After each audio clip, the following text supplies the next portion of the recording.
और प्रदेश के मुख्यमंत्री डॉक्टर मोहन यादव सोमवार को मुरैना पहुंचे। वह दोपहर करीब 12:45 पर 5वीं बटालियन स्थित हेलीपैड पर आए। यहां कृषि मंत्री अनिल सिंह कंसाना का मुरैना जिले के प्रभारी मंत्री करण सिंह वर्मा सहित स्थानीय नेताओं ने उनका स्वागत किया। सीएम डॉक्टर मोहन यादव राजघाट पहुंचे। इस दौरान उन्होंने 10 घड़ियालों को चंबल नदी में छोड़ा है। उन्होंने चंबल क्षेत्र में पर्यटन और पर्यावरण संरक्षण को लेकर भी आवश्यक दिशा निर्देश दिए। इससे पहले वे कार से सीधे मुरैना शहर के बैरियर चौराहे पर पहुंचे, जहां उन्होंने पूर्व पीएम अटल बिहारी वाजपेयी की प्रतिमा का अनावरण भी किया। उनके साथ विधानसभा अध्यक्ष नरेंद्र सिंह तोमर भी मौजूद रहे। इस दौरान उन्होंने आम सभा को संबोधित किया और सभा के बाद सीएम हेलीपैड की ओर रवाना हो गए। यहां से वे सीधा राजघाट पहुंचे। इस दौरान उन्होंने 10 घड़ियालों को चंबल नदी में छोड़ा। उन्होंने चंबल क्षेत्र में पर्यटन और पर्यावरण संरक्षण को लेकर भी आवश्यक दिशा निर्देश दिए। मुख्यमंत्री ने आम सभा को संबोधित करते हुए कहा कि हमने सुभाष चंद्र बोस को नहीं देखा, भगत सिंह को नहीं देखा, महात्मा गांधी जी को नहीं देखा, लेकिन इस बात को गर्व से कह सकते हैं कि हमने उनका पूरा रूप और समाहित चरित्र के रूप में अटल बिहारी वाजपेयी को देखा है। 2024 की जनगणना में घड़ियाल की संख्या अब देश में सबसे ज़्यादा मध्य प्रदेश में है, जिनकी संख्या 2456 है।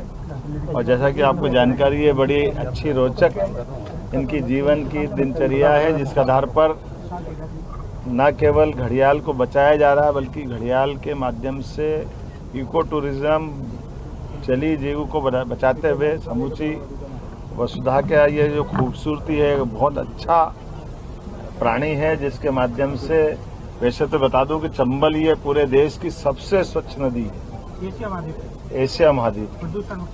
मुझे इस बात को सुनकर के आनंद आ रहा है कि एशिया महाद्वीप की नदी बता रहे हैं। ये हमारे लिए सौभाग्य की बात है, मध्य प्रदेश से निकलती है।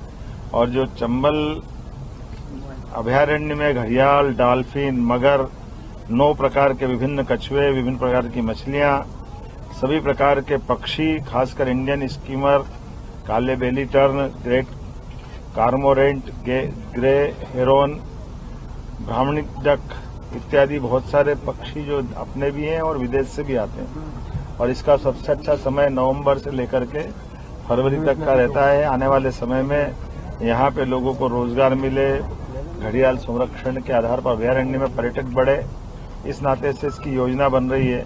उस पर हमने काम करने की दिशा में फॉरेस्ट डिपार्टमेंट को बताया। मुरैना के इस हिस्से में भविष्य की पर्यटन की संभावनाओं को लेकर के काम करने का हमारा सबका संकल्प है।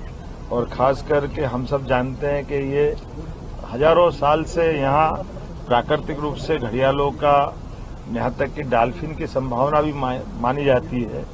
ऐसे में भविष्य में इसको पुनर्स्थापित करने के लिए जहाँ घड़ियाल अंडे देते हैं, उनमें से आधे अंडे को बचा करके 2 साल से 2.5 साल का समय उनको बड़ा होने का, जिसमें वो 120 सेंटीमीटर से ऊपर हो जाए, तब जाकर उनको तीसरे साल, ये अर्थात जो आज हमने यहाँ घड़ियाल छोड़े हैं, ये 2022 में अंडों का संग्रह करके इनके बच्चे निकले थे।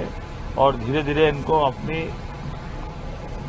जलीय व्यवस्थाओं के अंदर उनका जीवन बचे, उसकी व्यवस्थाओं के लायक बना करके छोड़ने का जो क्रम है, मुझे इस बात का संतोष है कि लगभग 106 यानी 10 आज हमने यहाँ घड़ियाल के बच्चे छोड़े हैं। और इसकी रोचक जानकारी भी बड़ी अच्छी है। अंडों को जब सेक करके इनको टेम्परेचर दिया जाता है, तो टेम्परेचर के बलबूते पर मुझे फॉरेस्ट के अधिकारियों ने बताया कि टेम्परेचर के आधार पर वो मेल और फीमेल हो जाते हैं। टेम्परेचर थोड़ा सा ज्यादा तो मेल, टेम्परेचर थोड़ा कम तो फीमेल। ये प्रकृति की अद्भुत लीला है, सुनकर के भी आनंद आता है, रोमांच भी आता है। लेकिन इसके साथ जो हमारे ग्रामीण आसपास के यहाँ ग्रामीणवासी है, उनको भविष्य में पर्यटन की दृष्टि से लोगों को जिज्ञासा भी शांत हो, पर्यटन का आनंद भी हो, लेकिन रोजगार का अवसर मिले। इसलिए आपकी जानकारी के लिए यशस्वी प्रधानमंत्री ने यहाँ पहले यहीं बगल में श्योपुर मुरैना का पुराना हिस्सा जो अब जिला बन चुका है, वहाँ चीते छोड़े। अब यह घड़ियाल अभयारण्य भी एक सेंचुरी बन सकता है। भविष्य में माधव टाइगर रिजर्व को भी हम बहुत जल्दी टाइगर रिजर्व की श्रेणी में मान्यता देने वाले हैं। कुल मिलाकर के चंबल के अंचल में फॉरेस्ट से पर्यटन का बढ़ावा देते हुए सब प्रकार से देश और दुनिया के सामने इसका ये रूप लाने की आवश्यकता भी है। मुझे संतोष है सभी वरिष्ठों के मार्गदर्शन में हमारी सरकार इस दिशा में काम कर रही है ताकि यहाँ की जो विशेष स्थिति और विशेष जल जीव। ऐसी ही खबरों के लिए हमें लाइक करें, शेयर करें, फॉलो करें और यूट्यूब पर सब्सक्राइब करें और बेल आइकन दबाना ना भूलें। साथ ही ताजा अपडेट्स के लिए हमारी वेबसाइट swdeshlive.com पर जरूर जाएं।